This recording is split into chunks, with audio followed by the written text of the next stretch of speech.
നമസ്കാരം. പ്രധാന വാർത്തകൾ.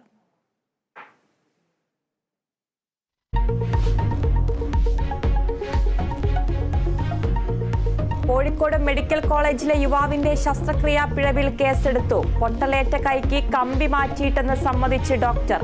പിഴവ് കണ്ടെത്തിയാൽ മെഡിക്കൽ ബോർഡ് രൂപീകരിക്കുമെന്നും ACP. 4 വയസ്സുകാരിക്ക് അവയവം മാറി ശസ്ത്രക്രിയ ചെയ്തത് വീഴ്ചയെന്ന് പോലീസ് റിപ്പോർട്ട്. പന്തീരങ്കാവ് ഗാർഹിക പീഡന കേസിൽ പ്രതി രാഹുലിന്റെ കാർ കസ്റ്റഡിയിലെടുത്തു. കാറിൽ രക്തക്കറ കണ്ടെത്തിയെന്ന് പോലീസ്. രാഹുലിനെ രാജ്യം വിടാൻ സഹായിച്ച പോലീസ് ഉദ്യോഗസ്ഥൻ ശരത് ലാലിന് സസ്പെൻഷൻ.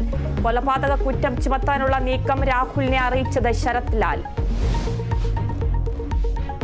സംസ്ഥാനത്ത് ശക്തമായ മഴ തുടരുന്നു. തിരുവനന്തപുരത്ത് പലയിടങ്ങളിലും വെള്ളക്കെട്ട്. ഇടുക്കിയിൽ രാത്രിയാത്രാ നിരോധനം. മലയോര മേഖലയിൽ മഴ കനക്കുമെന്ന് മുന്നറിയിപ്പ്.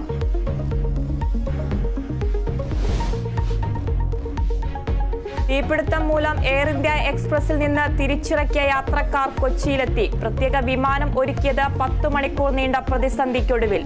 ബംഗളൂരുവിൽ നിന്നെത്തിയത് 121 യാത്രക്കാർ. ബാക്കിയുള്ളവരെ രാത്രി എത്തിക്കും. അന്തരിച്ച മെത്രാപ്പൊലീത്ത അത്തനേഷ്യസ് യോഹന്നാന്റെ മൃതദേഹം കേരളത്തിലെത്തിച്ചു. മൃതദേഹം വഹിച്ചുള്ള വിലാപയാത്ര തിരുവല്ലയിലേക്ക് പുറപ്പെട്ടു.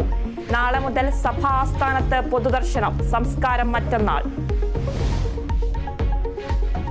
IPL-ൽ ഇന്ന് കരുത്തന്മാരുടെ പോരാട്ടം. രാജസ്ഥാൻ റോയൽസും കൊൽക്കത്ത നൈറ്റ് റൈഡേഴ്സും ഏറ്റുമുട്ടും. മത്സരം രാത്രി 7:30 ഗുവാഹത്തിയിൽ.